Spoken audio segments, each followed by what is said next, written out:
This is Michael Spedden, and welcome to Fowl Players Radio, your one-stop shop for all of your pop culture needs. We feature interviews from musicians, actors, comics, dancers, authors, and much, much more, up-and-coming artists and beloved favorites. We've got it all, people on stage, backstage, out front, and behind the scenes. Sit back and relax. Let's have some fun. And welcome back to Fowl Players Radio. Michael Spedden here. Tonight's guest, and she's coming back to the show, I believe, for the third time, is Satomi Hofmann. Her show Sushi Schnitzel, Japanese German Life Served in an Irish-American Pub, is happening on September 8th at 7 p.m. at the Green Room 42 in New York City. She's also been involved in a film project, which is on the festival circuit as we speak, called Fast Track Program, and she is still a part of Broadway Hearts, a fine organization of artists dedicating to helping young people who are receiving medical treatment. Links to this fine organization and her show Sushi Schnitzel can be found in the show notes. We will hear in depth about all these things and more tonight on Fowl Players Radio. Don't go anywhere. Hey there, it's Mark Slaughter of the band Slaughter, and you're listening to Fowl Players Radio with Michael Spedden. Right here. Crank it up, baby. Hi, this is Randy Jackson from Zebra, and you're listening to Fowl Players Radio. The Fowl Players of Perryville, the Mid-Atlantic's premier murder mystery company, have upcoming shows on the Western Maryland Scenic Railroad, Fifth Company Brewing, Susky River Beverage Company, Madigan's Waterfront, Maryland Party Boat, and more. If you are interested in seeing a show, our website is www.fowlplayersofperryville.com, and if you are interested in booking us, please reach out to us at foulplayersperryville@yahoo.com or 443-600-0446. Remember, every Tuesday from 4 to 6 p.m. and Sunday at 3 to 5 p.m. Eastern Time for the replay is The Back of the Rack, the Michael Spedden Show on 97underground.com, Baltimore's pure rock worldwide. We feature blasts from the past, songs you forgot you liked, hidden gems, classics that never die, local and national act interviews, and music from up-and-coming and beloved classic bands. Go to www.97underground.com and download the free app today and listen to us wherever you go, anytime, anywhere. Also, see our archive of interviews on YouTube at 97 Underground Michael Spedden. We thank you for watching and listening to Fowl Players Radio. Our main website is www.fowlplayersradio.com, and our YouTube channel is youtube.com/@fowlplayersradio. Remember, please support our guests in their endeavors. Shop small and buy local. Links to their books, albums, tickets to their shows, and much, much more can be found in the show notes of each episode. Enjoy today's show. And welcome back to Fowl Players Radio. Michael Spedden here. And tonight, she's returning. She's come back to us after all these years and all this time and doing all kinds of great things. We have the absolutely wonderful, delightful Satomi Hofmann is here tonight to tell us first about her new show, Sushi Schnitzel, Japanese German Life Served in an Irish-American Pub, which I cannot wait to hear about. And there's all kinds of other things. I mean, you can't swing a stick on Facebook without seeing something she's involved in or good news from her. So, welcome back, Satomi. Welcome back. Welcome Thanks, back. Mike. Welcome back. Thank you. Thank you very much. Thank you very much. I'm super excited to be back. It's such a delight to come back. So hi to all your listeners who heard me last time, and hello to the new listeners. And you know, you're gonna get to know me. Sorry, it's happening. Hey, that's not a bad thing. So, oh, go ahead. So tell us, you've got a show coming up. I believe the performance is going to be Sunday, September 8th at 7 p.m. And it's correct. In the Green Room 42 in New York City, right? Yes, and live stream as well. So yeah, it's called Sushi Schnitzel, a Japanese German Life Served in an Irish-American Pub, which is as weird as it sounds, because I'm kind of weird. Essentially, you know, it asks the question, what the hell is a an American-born Japanese German musical theater, film, television actress playing Irish music. Um, so it is an hour of pub music Mm-hmm. and stories. I've got an incredible band. I'll be playing guitar. I'll be singing. I'll be playing my spoons Oh, hey. as well. And then I've got a killer fiddle player, JD Hunter, who's from out here in New York. Emily Davies on bass, Sonia Siebert, who's flying out to play keys for me, and Sarah Tompkins on drum kit. And I should mention Emily also plays baron, which is Irish frame drum. So Oh, okay. it's good. Clearly there's going to be a lot going on. But more than anything, it's a pub set. It's Mm-hmm. like, I want people to come. If you're not having a good time, something's wrong. Right, right. So we're going to this is not like a Celtic woman moment. Mm-hmm. I came up through pub bands, or pub band, I should say. I think we talked about it last time, right? Mm-hmm. Killian's Angels, Yes. I was a member of for 7-ish, almost 8 years. And that was an all-female Celtic rock band. Mm-hmm. And so I'm bringing a lot of the tunes that we did together, bringing in some newer tunes as well. And there's going to be a lot of toasting, clapping along, singing along, yelling along. Hopefully everybody will be, behave. I'm looking for misbehavior that doesn't involve destroying any property.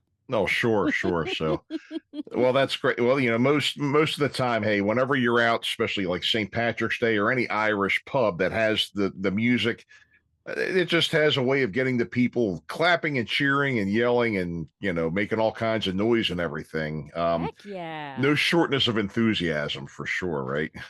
Exactly. Well, and there's a reason that all these years later, I'm still playing it. Mm-hmm. Because it's flipping cool. It's a blast. I can imagine it is, Yeah.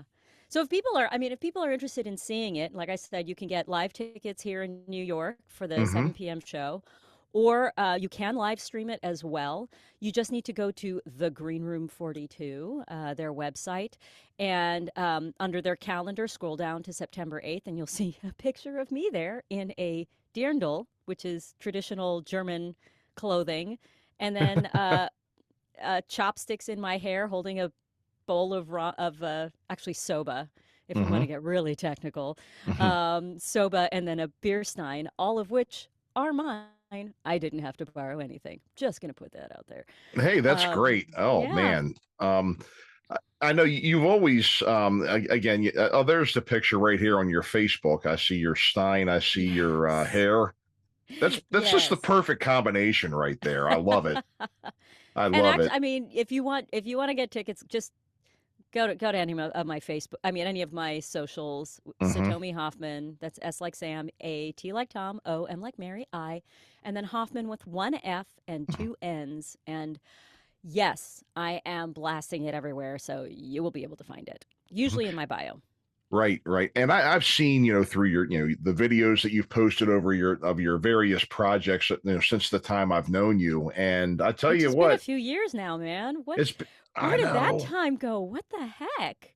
Something, that's the truth, isn't it? I was looking back on a number of guests that I've had, because I've just passed, I think I'm at right around 330 episodes right now. And I was looking back at a few guests and everything, and I'm like, my God, was it that long ago I had that person on? Yeah. And the time has flown, kind of as an off subject here. I was just commenting on Facebook the other day. I was like, what the hell is happening with everybody's kids? It's like, I see on Facebook a friend of mine, oh yeah, please welcome little baby Mary into the world. And then all of a sudden I flipped through Facebook the other day. We just dropped off Mary at the University of Maryland for her freshman year. And I'm like, what? Yep. How did this happen? And it goes like that in entertainment too. I mean, you get into projects and things like that. You really get yourself, elbow deep and your nose to the grindstone. And then you almost see in the background like a scene of a calendar flipping over your shoulder, and it's Montage. You're living the montage life. It sure is. It sure is, and I think you hit the nail on the head though, is that you get your nose to the grindstone. You're so focused in on whatever you're doing mhm, that you don't see those days flipping by. mhm. And I've actually been making an effort recently to take a moment as Yeah. often as I Mhm, can to slow the heck down and mhm, appreciate something as simple as, gosh, what does it look like outside today? mhm. I know. I You know? know. Yeah. I did myself a favor the other week. My wife and I went up to the Catskills, and we went and visited Oh, Woodstock, and nice. then we took a look around, and well, we went to the town of Woodstock, and then we went to where the Woodstock Festival was held in Bethel, Mm-hmm. and we got to see where the stage was, where the hill was, the museum. Then we also drove around the Catskills, and we found there are still a couple like ruins of these old hotels still standing. Oh, wow. Kutcher's, Grossinger's, and I'm sure you, being a New York entertainer, you know the history of that area very well. And Yeah. I mean, that was just such a crucial point in entertainment history. I mean, everybody that you saw on TV That's in the 50s, 60s, and 70s that either appeared or wrote, whether they be an actor, song and dance person, or whatever, came through that circuit, really. Oh yeah. A lot of them cut their teeth there, and a Hmm. lot of them went back Yes. just for, old time's sake. Hmm. Um, Now, when you say ruins, are we talking like Horizon Zero Dawn level, it's falling apart and you can't go in there, or are they just shuttered buildings? Because now I'm so curious Well, since, yeah. you um, there are gates that are up that are Mhm. locked. However, there are spaces that a man my size can wiggle through. So they're So you've got they're really awesome pictures on your phone. yes, they're locked. Wink, wink, locked. Yeah. You can still see Kutchers, you can still see parts of Grossinger's. The awful thing about it is that if people went in and trash, and it's nothing but spray paint all over the place. Yeah. Yeah. I mean, Yeah. they are abandoned buildings, and I guess that's how some people, Well, what blows my mind, and I mean, we're going to go way off subject, but mhm, we're just having an interesting conversation here, is there is some sort of human urge to make our mark. Because if you mhm, go, so like we've got the Metropolitan Museum of Art out here, and yeah, my favorite section is the Egyptology section. yes, And they have an actual tomb, like a small tomb there that has mhm, been, I'm hoping it's on loan and not, just illegally acquired back in the day. Um, and there is graffiti from like I want to say it's either the late 1800s or the early 1900s. There's hmm, graffiti. And so it's not that, oh, these days mhm, humans have been doing it, and I know there've been instances in other places. I mean, heck, cave paintings essentially are, mhm, yeah, cool. There's a big wall. Let's make a drawing. right, And right, right, I was here. hmm, So, yeah, yeah. and yeah, but it's so you go through there, and you can pretty much. I mean, one of the main Kutcher's buildings is standing, but most of them are torn down. Mhm. And I think there's a building that was like a. At first, I thought it was their ice rink, but I think it was just like a maintenance building. Okay. So I went and kind of looked in, and it ended up looking more like a garage or somewhere where they stored their maintenance trucks as compared. But it looked like everybody's parents dropped them off at Skateland back in the 80s, and it looked like one of those buildings, because I know Right. they had a ice rink and a roller rink and stuff there. But have you ever seen any of the documentaries about the hotels? There's a really good one about Kutchers on Tubi, and that's your assignment. Um, Watch it; it's really good. It's short too, but it's good. I love a good documentary. Yeah, I mean, yeah. like one of my favorites is about Traction Park. Mm-hmm. officially known as Action Park. Oh, okay. That is still open under another name, but Uh-huh.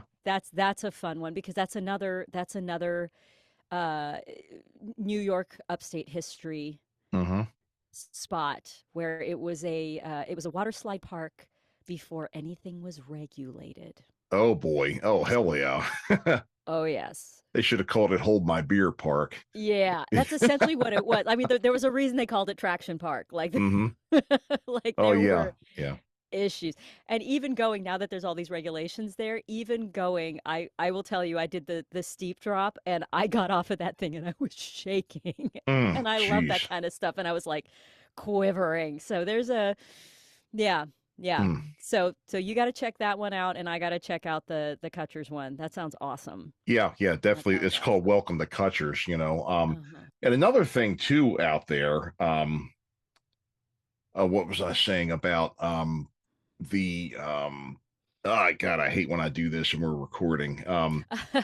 You're It was allowed. yeah, it was about we were talking about the Catskills, we were talking about the hotels, talking about the buildings. I'll think of it and I will come back to it here. So the Lovely. less editing I'll have to do, hey, so we'll keep rolling. But the so you have your show coming up next week at the Green Room 42, Hmm. and it's going to be a live stream too. Is it going to be live stream on Facebook, or They, is there a I, I believe they have their own dedicated. You'll when you purchase your live stream ticket, okay, then you will okay. get your own link Oh, to okay, tune in. okay. Mm-hmm. Mm-hmm. So you can get a live stream link and watch it that way. That's pretty cool, I mean, heck, Isn't it? that's technology for you there, The only thing is, I wish there were a way that, like, I could, like, people could comment and I could respond. That's my only bummer. But Right, for right. people who aren't familiar with the New York scene, Green Room 42 is like it's the place that it's sort of replaced like Studio 54 for the cabaret scene. I mean, Studio 54 is still going, but they've gotten Hmm. so big Yeah, that yeah, they yeah. only do like the A-listers. And so Green Room Mhm. 42 is this really cool venue where, I mean, there are A-listers there as well who just prefer the vibe there a lot Yeah, more. yeah. Hmm. But it's really become the home away from home for the Broadway performer community to Hmm. hold their shows. If there's any, Hadestown fans, there's some stars that have been over from there, um, and who are there on the regular, actually. And you just never know what it's like a box of chocolates. You never know what you're gonna Yeah. get, right? Hmm. And they've got this really cool rooftop lounge area with a full menu and a full bar. Hmm. That should the weather hold, which it looks like it's going to hold forever, it should be really beautiful outside. And then, of course, they have a full bar and full menu inside the venue, and I've been to a ton of shows there, and it's just a great place to Right. go. And I And should mention, Mhm. and I'm so sorry to interrupt you, but I No, should please do. mention, um, all of my ringside seats they are priced significantly higher, and that is because the proceeds from those seats are going to go to support the Broadway Hearts backstage experience. Oh. So Broadway Hearts is this really cool charity that I've been involved with almost since its inception. We bring like intimate musical experiences to kids who are in treatments in hospitals all over the country. It's not about us coming in and here we're going to do a concert for you. Hmm. We come in and we used to do it live. Pandemic hit, we went virtual. And since we went virtual, we were able to expand across the country. Hmm. And we do things like Broadway bingo, and then we do sing alongs. The kids get to call in, they get to make requests, they get to text, they get Hmm. to suggest bingo boards to us. So it's this really, and it's not just about the kids, it's about their families as well. A lot of, we work a lot with Ronald McDonald House, and you've got, you think about these families that are affected by a child in treatment. Hmm. Um, so just being able to kind of bring joy to everybody. I mean, we've taken requests from the families often, and when we were in person, Sometimes the families would come down, grab an instrument from the closet and jam with us. Mm-hmm. And then we have a scholarship program for the kids once they're released. Something that people don't think about. Everybody rallies around a child when they are in treatment, Mm-hmm. right? Everybody goes to DEFCON 1 and rallies around them. Once they are cleared to leave the hospital, the tendency is to go, oh, they're fine, great, move on, Mm-hmm. right? It's very Right. human. We like the button. But the fact of the matter is the transition for many of these kids back into daily life is incredibly difficult Mm-hmm. because their peers have been going on without them. For some of them, they come back and they're that kid who had fill in the blank, right? Oh, right. They haven't been socialized for a while. They don't have anything to talk about except for the fact that they've just been in treatment for however long. Mm. And it's really, and they've only been surrounded by their immediate family and hospital staff. So we have a scholarship fund that whatever art form they want, whether it's painting, playing an instrument, acting, singing, whatever art form, we pay for a year of supplies. So if it's an instrument, you want to play violin, great, we're buying you a violin. Mm. You want to be an artist, great. Canvas, paints, there they are. And then we also pay for instruction for the year. Oh, okay. And what that does is it gives the kids something else to talk about. It gives them Mm-hmm. somewhere to put their energy. But then when they interact with other kids, they can connect with other kids who are, oh, yeah, well, what do you do? Well, I play guitar. Oh, cool. Awesome. What kind of songs do you play? Oh, I play this. Why don't we play? It gives them an in to connect on something that is not their illness, injury, issue, whatever it is, that takes Mm-hmm. that spotlight off of that and shifts the spotlight to moving forward in their life. Mm-hmm. So it's an incredible, incredible charity. And the backstage experience, sorry, I'm going to chat just a little bit more and Go for it. shut up. But the backstage experience is because of the connections that we have on Broadway. We pay for an evening out, a beautiful dinner at one of our. We've partnered with some of the local restaurants and hotels, so we pay for a beautiful dinner out at a fine restaurant for the child. Depending on how much we raise, it'll either be the child and one guardian, or if we can raise more, then we'll do the whole family. Mm. Then they get to go see a show, so tickets to a Broadway show, and then a backstage tour afterwards where they get to meet cast members. They get a little bit of swag, maybe some autographs, lots of pictures, and then they get to stay in a Midtown hotel for the night. So Hey, it's nothing wrong with that. as long as they're cleared, as long as they're cleared to have the night out, Mm-hmm. so that they get to have this wonderful experience that has nothing to do with what they're dealing with. Yeah. So, yeah. That's wonderful. That's really wonderful. And not only with this thing here, anyway, well, what I mean is that it's good for children, to have these experiences, anyway, Regardless. Mhm. regardless of the condition they're in. But I mean, it really is good because, yeah, I mean, if you've been away, from your friends for a long time, that is difficult, just because, how kids can be sometimes, and, Oh, yeah. out of sight, out of mind. And then, you come back in and, to them, it's like they're like Rip Van Winkle or something. Yeah, that's You know, exactly it. Yeah. right. They're coming back and all this new stuff's going on. And, this friend is now playing with that friend now. And, oh, you're back. Okay. Mhm. And I would imagine too, if a permanent change in that person's life has occurred, that this helps too. Like, for example, if a child or something would have to go through an amputation where they may need like they have to be in a wheelchair from now on, or if they're now Mhm. paralyzed, or if they're permanently on oxygen or Mhm. something like that, the education and the instruments, it gives them an outlet Yeah. besides just their phone, and they won't be lonely, or is what I mean, Well, they and also, I wouldn't. mean, you touched on, instead of their phone, something Right. that uh, that is a basic need Hmm. for human beings as well for our mental health is creativity. Yes, yes, yes. And that kind of self-expression, and it's easy to turn that off with a Hmm. phone. I Hmm. actually went to see Tim Minchin the other day, who's the guy. He wrote the music for Matilda. He's a comedian and a musician, and he actually talked a lot about how our screen time and being on our phones has sort of rewired us, and it's given us this space where it's really easy to disconnect from a Hmm. human being because we're so busy connecting with our phones. And he like was really adamant about everybody turn off your phone, turn off your phone, turn off your phone, turn off your phone. Hmm. And what we ended up with was what was supposed to be an hour and 45-minute show ended up going 3 hours because we wouldn't let him go.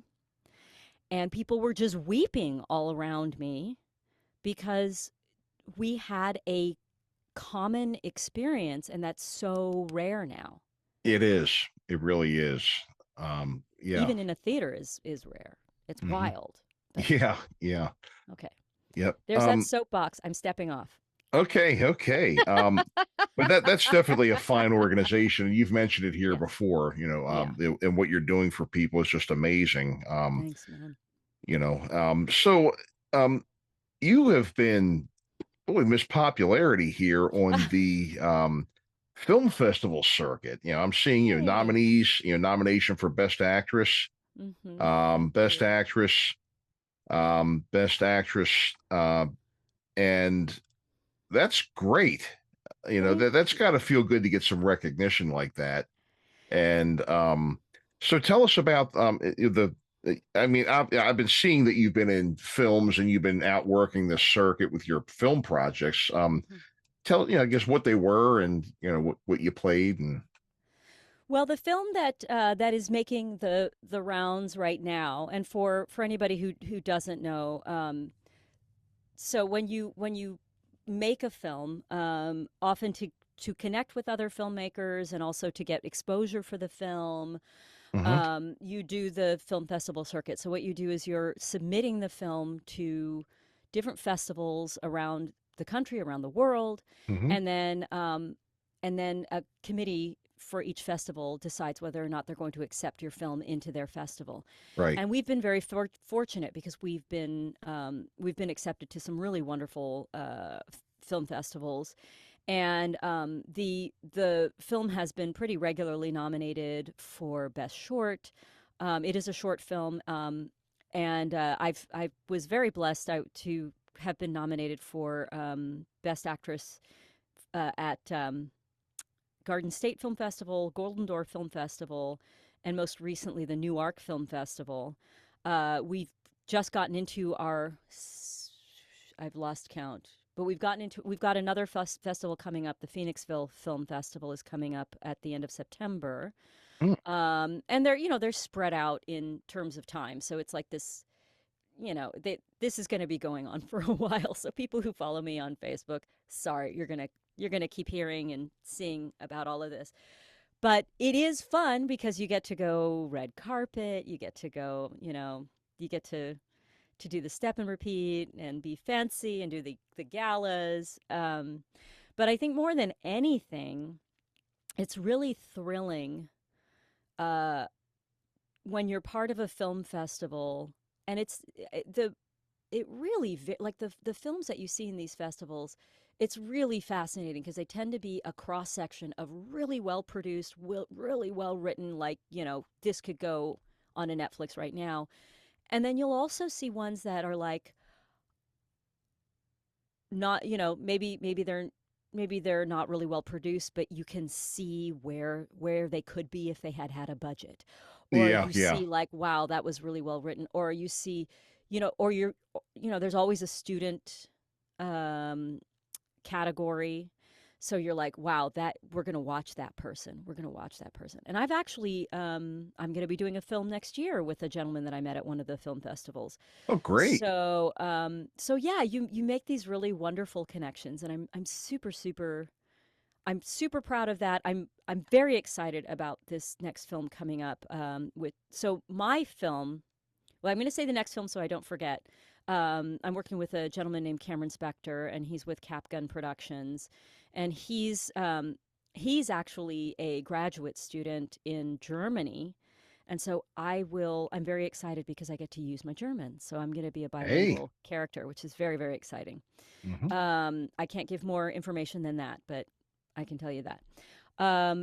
The film that we've been promoting right now is a short called The Fast Track Program. It was written by Nick Wilkinson, based on his book called Snakes and Ladders. And it's based on, it's not, based on a true story, but it's based on his experiences because he came from the corporate world, like the capital C corporate world. And so this film is a corporate satire. I play Christina Drago, who is people would call her ruthless woman who will do anything necessary to get to the top. And I gotta tell you, I love her. I loved playing her. I loved working with. So Nick Wilkinson wrote and directed it. It was his debut film, and it was. Some people just have it, capital I, it. He's got it. He was incredibly organized as a director. He was so communicative as a director. And so when he needed something from me, he absolutely would tell me. And then when I came and was like, hey, this is how I really feel about the character, he would allow me to play. And he actually ended up keeping the majority of the choices that I brought to the table. And his production company, SNL Films, which is Snakes and Ladders Films, also has our producer, Lisa G. Black, who is an incredible independent film producer. She's produced all kinds of films across the globe, award-winning producer. And she's also like just an incredible person to know, very generous with her knowledge about the business. And she actually originally came from the corporate world as well, which makes sense for to be a producer, because you understand cogs and wheels and, how to make them all fit together. So they're actually working on their next film right now, which will be shooting in the UK. And then once that's done, should everything go well, we will be shooting our next feature early next year. So we've got that's sort of what we're looking toward next with SNL Films. So and they were it was one of the easiest shoots I've ever been involved with. Everybody just came prepared enough that we could be flexible, and nobody griped. We were just flexible. Because, we were supposed to shoot outside, and then it rained, and then we were going to change it to this other place. We couldn't get the venue. So, and everybody was just like, okay. Our DP, Luca Fontini, has been nominated for Best Cinematography more than once. So I'm really, wow, I'm just like gushing about this film and this team, because I've just been really, really lucky to work with this team, Lisa's daughter, B. Black, who's also in the industry, she kind of wore a ton of hats, because indie film, that is going to be how it happens. Even though we had a great budget, you're still tight because filmmaking is pricey. Yes, it is. It is. Very much so. Eso sí que es. Now, is this available for the public to see or stream or rent or anything?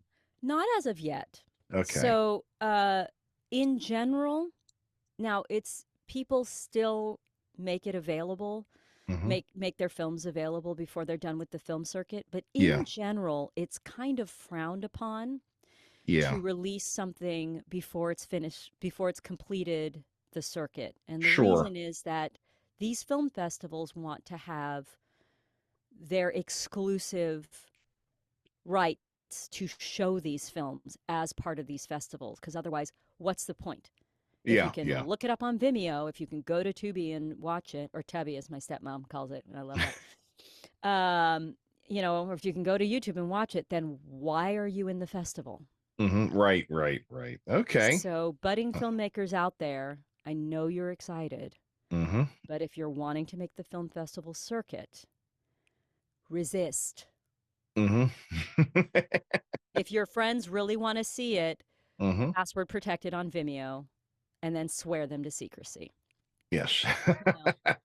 Or hold your own viewing party, whatever it is. But Well, be sure to let us know when it is out, Yeah, absolutely. Yeah, because you can come here and shamelessly plug as much as you want, I mean, we started the show with a shameless plug, so clearly You know what? And that's what it's all about here, promoting the Yeah. arts, I'm all about creativity. I'm all about getting your shows out there. I'm all about, letting people know that there are great things going on, Mhm.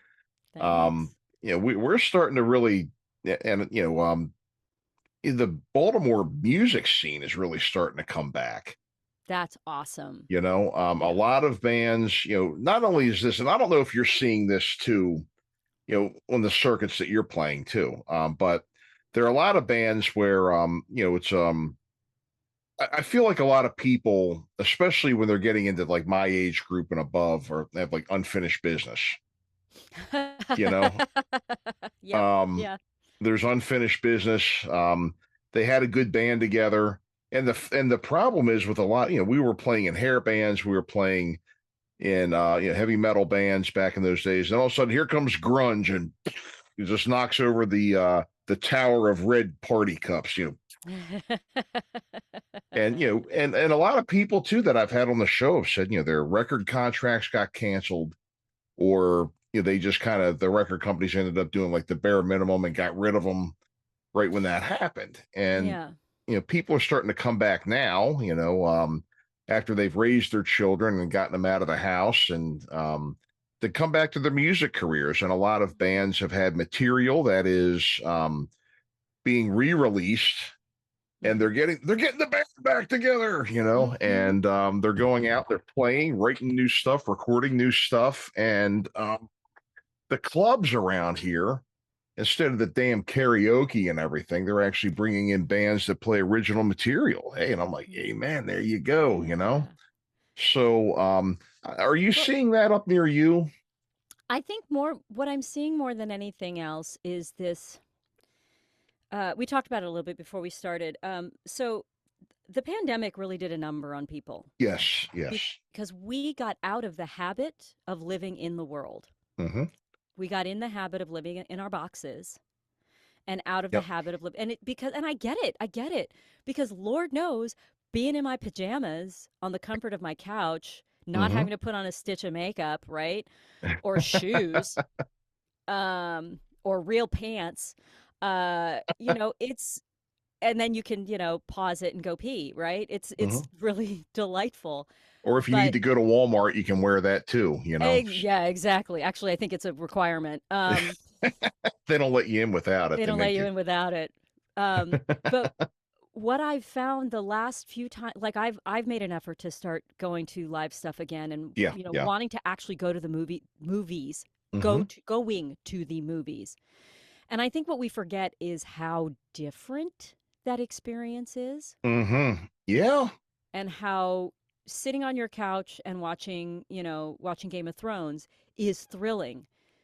Sitting in a movie theater where where the screen is 100 feet wide, and you're Mm-hmm. sitting with other people, or like I said, I went to this concert last weekend, and so many people were just like weeping.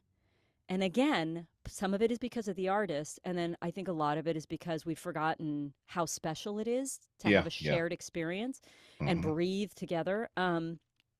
So what I am seeing is, when I go to this stuff, it's been a real mixed bag of, it's either packed because people are like, oh my god, and they're finding, an artist that they're really excited to see, and they're like, okay, that's what I'll go for. But what I'm also finding is the ones who don't have that cachet Mm-hmm. are, they're not getting the opportunity to get discovered because people are so housebound right now. And Yeah. I think it'll shift. I mean, as a society, we've done this before. but we're also in a time of, I mean, the computer screen, the phone screen, AI is a huge one that is shifting the way that we interface with the world. Yeah. Yep. Right. So I am hoping that what you're talking about is happening. I've seen little fits and starts is the best way to put it. And the only way to change that is y'all buy a ticket and go. And you will be glad you did. Even if it's awful, it got you out of the house. Right. Well, the thing is too, is that, when it comes to getting out and supporting, artists, there's a number of breweries that I have to do murder mysteries in. And I tell people at the end, and there's two of them that are actually in my neighborhood. I can walk to them. That's awesome.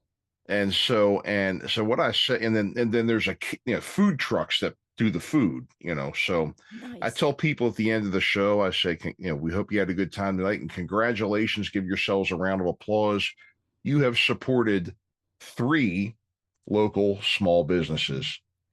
Right. And, congratulations, because as they say, buy local or buy local. Yeah.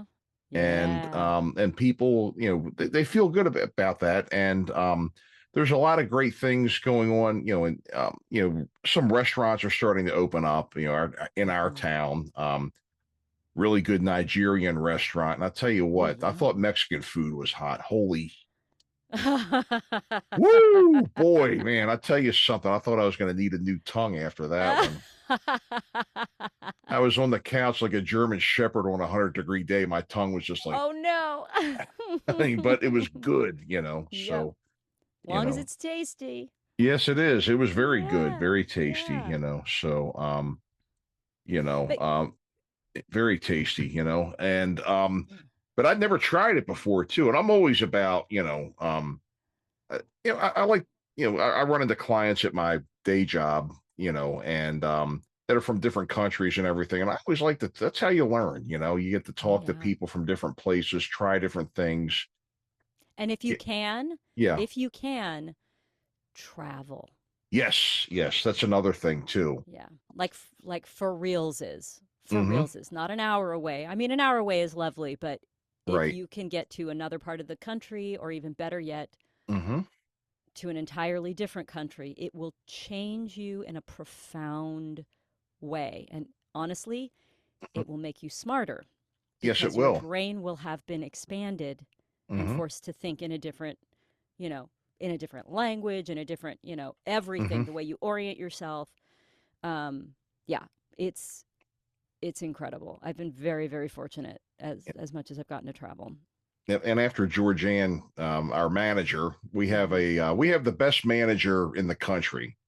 Satomi and I do CPM talent management. Yes. Our manager, Georgianne, she's lovely. And she taught me, or actually she, a term stronger than talked me into getting my passport. Yes, you need your passport. Yeah, well, I have one now, and I've used it. But my wife and I, who is also represented by Georgianne, Teresa Cantone, actress, another Law and Order SVU alumni too. We plan on going to Europe, or as they say down here in Baltimore, Yorp. Oh, no. YORP. Yeah, I'm going to Yorp. YORP. Yeah. That's how they spell it. And wherever you're headed, Duolingo is free. If you learn, if you make an effort, like people talk about, they're so rude there to Americans, blah, blah, blah. It's because so many Americans do not make the effort to learn at least a little bit. If you make the effort to learn a little bit, even if they speak English, it will open up that world to you, because they will realize that you're being respectful of their of their country, of their culture. I cannot tell you, and this is not the reason to do it, but I cannot tell you how much free stuff I've gotten in other countries. Just going to say, because I've made an effort to learn at least the bare minimum of few phrases. Please, thank you, and then I'm open to learning more, or like whatever the local toast is. That's Right. always a good one. You Right. know, it's all just a handful, and a handful that you've actually tried to learn how to pronounce it correctly. It doesn't matter Mm-hmm. if you got it right, but if you tried instead of just going gracias, if Yeah, if you're yeah. if your accent's terrible, at least say gracias. Mm-hmm. You know, Try it at least. Yeah, try it yeah. at least, and then if Mm-hmm. you can flip that R, it's fun. Yes, yes. We don't want the ugly American anymore. We're trying to bury that. No, You we know. don't need it. We don't Yep. need it anymore because Americans are actually, at their core, pretty cool people. Yeah, yes, yes, we are. We are. We just need to learn that there are other places besides America. There we go.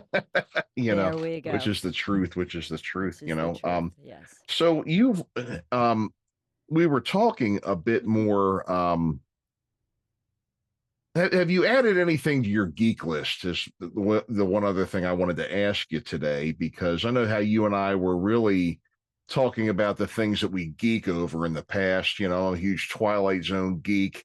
We're both Mhm. really into Halloween. And then it seems like every so often we'll send something to each other. I think I sent you that Halloween, that Rankin Bass Halloween special. Which I haven't watched yet, but I'm so excited because Rankin Bass already, I'm going to geek out Mm-hmm. because they are just genius. And Yeah. I have to watch all of the claymation stuff every Christmas. Oh, yeah. PS. Yeah. All of them. Mm-hmm. All of them. Rudolph Shiny New Year, Rudolph the Red-Nosed Reindeer. There's more. Mm-hmm. Frosty the Snowman. All of them. All of them.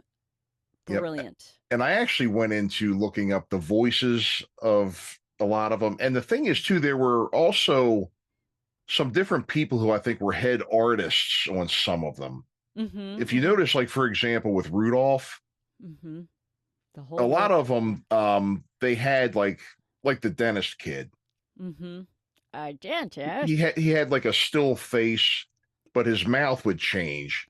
That animator was the same one that did those Davy and Goliath shorts. You know what it looked a lot like was Mr. Bill. Like that had to have been what they were spoofing with Mr. Bill. Yes, yes, a lot like of that too. Specifically because because the mouth essentially was like a little string of clay that would just sort of right. But that's what it was you remember the Davy and Goliath movies? Not well, but yes. You've probably seen them before. It was, a kid with his dog is Goliath, he's Davy, and they were actually produced by the United Methodist Church, so there was usually a religious theme with them too, usually a moral story or something like that. But it was the same animator, and then going through and listening to the voices and finding out who did what voice, and it was pretty interesting stuff. That's the kind of stuff I can just look at for hours, and just like the different Santa Clauses. Mickey Rooney was one of them. You had Burl Ives was kind of a regular, but then you'd also see the animation style changed. Depending on who was on it. And of course, then you watch something like Nightmare Before Christmas, which I watch every Halloween. And you see all of those influences, right, reflected in the animation of Nightmare Before Christmas. It's like it's so clearly an homage, little bit of Harryhausen in there, just with the critters, the critter animation. Yeah, I mean, and now you're making me think about Clash of the Titans, and then we go older with. Oh, help me! The Sinbad, like the old Sinbads with the animated skeletons and stuff, and how there's CG is amazing. You watch something like The Acolyte, and it's just seamless and beautiful. But there's something so visceral about practical effects, whether it's claymation or the fact that they built the dinosaurs for Jurassic Park or some of the dinosaurs for Jurassic Park. There's something that is when it's that tactile and it's tactile that makes it really, really special. Yep. I know.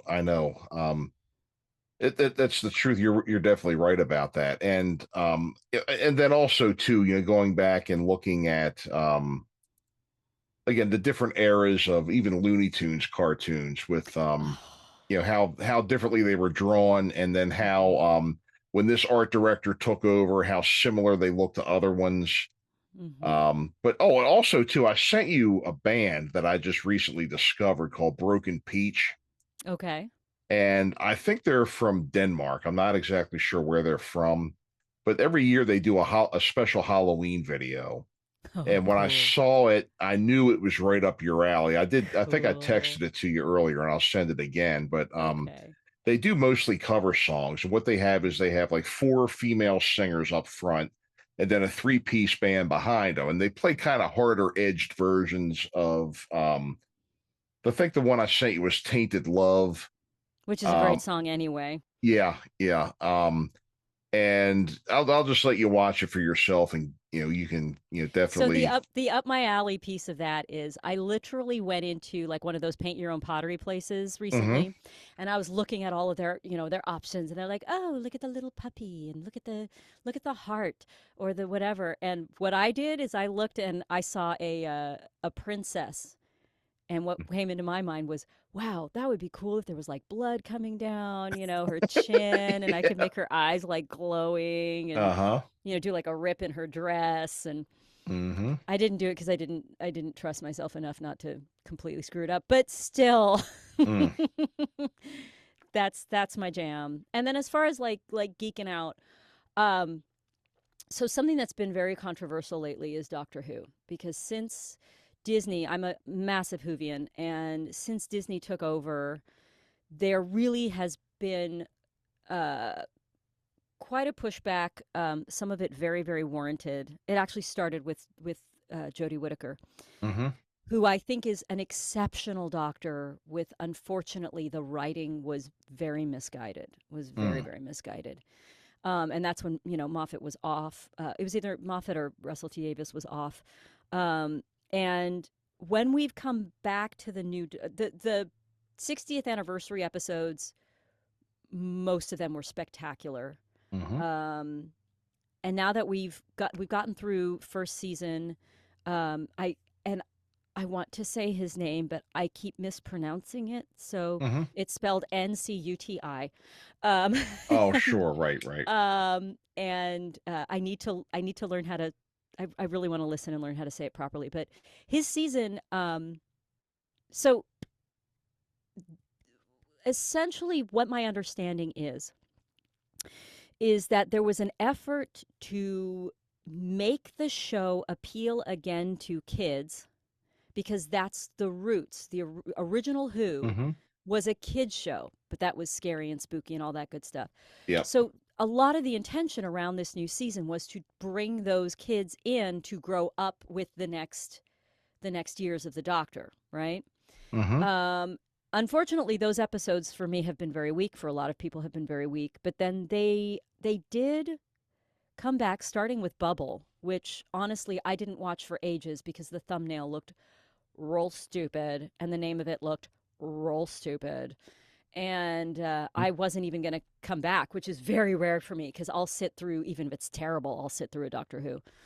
And so very, very late, I decided to go ahead and go back to it. And while the monster in it was meh, the writing in it was fantastic. And it went places that I did not expect it to go. And the last few episodes of the season were actually quite good. So there have been rumors about them canceling after next season. I hope that they don't. I hope that they find their footing and they find their way. But yeah, you wanted me to geek out. Sorry, just geeked out on you. Hey, that's no problem at all. That's no problem at all. You know what I've been geeking out over too, and this is one on Tubi. They have all the Croft shows on there from the 70s. The Croft Super Show, Captain Cool and the Kongs. Siggy the Sea Monster. Yep. The Love Bug. Yeah, Wonder Bug, yeah. Wonder Bug. Was the Bugaloos one of theirs? Yes. As well? Yes. Yeah. Sigmund the Sea Monster. There was a Sigmund the Sea Monster. Yep. Lidsville. Oh my gosh. I need to go back and watch theme. Yeah, they're on, and then they also have Electra Woman and Dinah Girl, Oh my Lord. Dr. Shrinker, The Lost Saucer, Far Out Space Nuts. Do they have Lost in Space? That would make me happy. I'm sure they do. I'm sure I'm they always do. down for a little slee stack. Yes. Yeah, so all the and you know who else I had on the show recently too, and you may be too young for this show, but do you remember the New Zoo Review? I didn't watch it. I think it was like right before me. Yeah. I think it was something like, my babysitters had watched. Sure, yep. I had Doug and Emmy Joe, the two human characters on there. How cool. And they're married. They were married in real life, and did they meet on the show? They met before the show. Okay. They knew each other. They were both actors doing theater in New York, and Doug had an idea for the show, and during the course of the show, he wrote over 600 songs and recorded them all. Wow. And they had their and to come full circle, all the animals' costumes were made by Sid and Marty Krofft. What? That's amazing. Yep. Everybody's got to start somewhere, right? Yeah, and I think we forget it. We think that people sort of, spontaneously come out and they're superstars, and it's like, no, they just got a big break. Yeah, they did. Just got a big break. They did. And something too, the other thing is that there are a lot of people out there that are fantastic that just haven't gotten it yet. Just because your name's not up in lights doesn't mean you're no good. And just because your name is up in lights doesn't mean you're anything to write home about neither. But That's true too. That's true too. It's right time, right place. What do they say? It's luck meets preparedness. Exactly. Being in the right place at the right time, all those things. Well, Satomi, my God, it's a pleasure catching up with you, young lady. I'm always glad to speak with you. I'm always glad to hear about what's going on. I do watch your Facebook stuff because it seems like you're always posting good news, which is great. And whether you have a play or a musical show or a film, or you're running a marathon or something like that, it's always good news. So I'm always glad to hear it. And, definitely happy for you. And I wish you all the success with your show coming up. Do you want to go over your plugs real quick before we wrap up? Sure. So again, Sushi Schnitzel, a Japanese-German life served in an Irish-American pub, will be playing at the Green Room 42 on September 8th at 7 p.m. Check out my socials for the links for tickets there. We didn't talk about it, but I'm going to be going on tour later on this year with a fellow Phantom cast member, and actually one of the Phantoms from Phantom of the Opera on Broadway, Jeremy Stoll, and also our music director, Ari Lawton Simon, who's an award-winning multidisciplinary musician, singer, actor, blah, blah, blah. And we're doing his tour, No More Talk of Darkness, and that will be in the Midwest. And then, of course, continuing the film circuit with the Fast Track program. And then hopefully I will be back talking about the next couple of films I've got coming up sometime. Maybe next spring. Certainly. And if somebody wanted to make a donation or learn more about Broadway Hearts, you would head to BroadwayHearts.org. BroadwayHearts.org. And that's a fine organization, folks. Got a lot of artists, a lot of musicians, authors, actors, even belly dancers listening to this show. And, if you want to inspire people and help people out help creative people help others, BroadwayHearts.org for sure. Absolutely. And definitely get out and see Satomi Hofmann in any of her endeavors. You're not going to go wrong with any of them, I'm sure. So Satomi, it's been a pleasure again. We got to not wait so long, Life will tell us when we get to hang out. Absolutely. I know. So folks, you've been listening to Satomi Hofmann here on Fowl Players Radio. Get out and see your stuff. Remember BroadwayHearts.org, Fast Track Program, Sushi Schnitzel. And we'll see you all next time, folks. Thanks for listening. And folks, thanks again for tuning in tonight for our interview with Satomi Hofmann. She's always up to something really cool. She's a great person, and I've had the great honor of getting to know her a little bit over the last few years. And I guess she's always up to just the greatest projects, and it's always good to hear from her. Remember, her show, Sushi Schnitzel, Japanese German Life, served in an Irish-American pub, is happening September 8th at 7 p.m. in the Green Room 42 in New York City. Remember, Broadway Hearts, an organization of artists dedicated to helping young people who are in the hospital receiving medical treatment. And links to this fine organization and her show, Sushi Schnitzel, can be found in the show notes. And folks, thanks again for tuning in. We always appreciate it. Remember, get out and support our artists. Get out and buy their CDs, buy tickets to their shows, their books, whatever else is out there, folks. It goes a long way to helping people realize their dreams. Remember, you can find us at www.fowlplayersradio.com and also youtube.com/@fowlplayersradio. And remember, the Fowl Players of Perryville.com. We are having a great season so far. We still have a couple of shows left for the year, so make sure you get your tickets. And we will see you all next time. This is Michael Spedden signing off.